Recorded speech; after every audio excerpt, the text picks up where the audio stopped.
এই দেশের মধ্যে গাড়ির জনসংখ্যা এতটাই বেড়ে গিয়েছিল যে সেই দেশের সরকারকে বাধ্য হয়ে দেশের পেট্রোল এবং ডিজেলওয়ালা গাড়িগুলোকে ব্যান করে দিতে হয়েছে। কিন্তু সেই দেশের মানুষগুলো এতটাই আজব ছিল যে তারা নিউটন এবং বিজ্ঞানের মায়ের বাপ করে এমন এমন আধুনিক গাড়ির আবিষ্কার করেছিল যা দেখে বিজ্ঞানীরাও অবাক হয়ে গিয়েছিল। এই কুকুরটা হাওয়া ভরার পাম্প দিয়ে এমন একটা গাড়ি আবিষ্কার করেছিল যার মাধ্যমে হাওয়া দিলেই তার গাড়িটা চলতে শুরু করে দিত।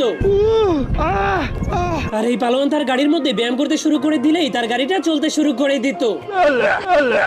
গজব। আর এই ট্যালেন্টেড কুকুরটা একটা আধুনিক জুতার গাড়ি আবিষ্কার করেছিল, কিন্তু তখনই হঠাৎ করে তার গাড়িটা অ্যাক্সিডেন্ট করার কারণে তার মাজা ভেঙে যায়।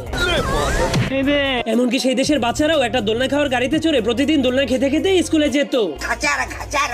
কিন্তু এই ধনী লোকটা এমন একটা গাড়ির আবিষ্কার করেছিল যার উপরে বসে শুধুমাত্র সে তার চেয়ারটাকে লাড়ালেই তার গাড়িটা চলতে শুরু করে দিত।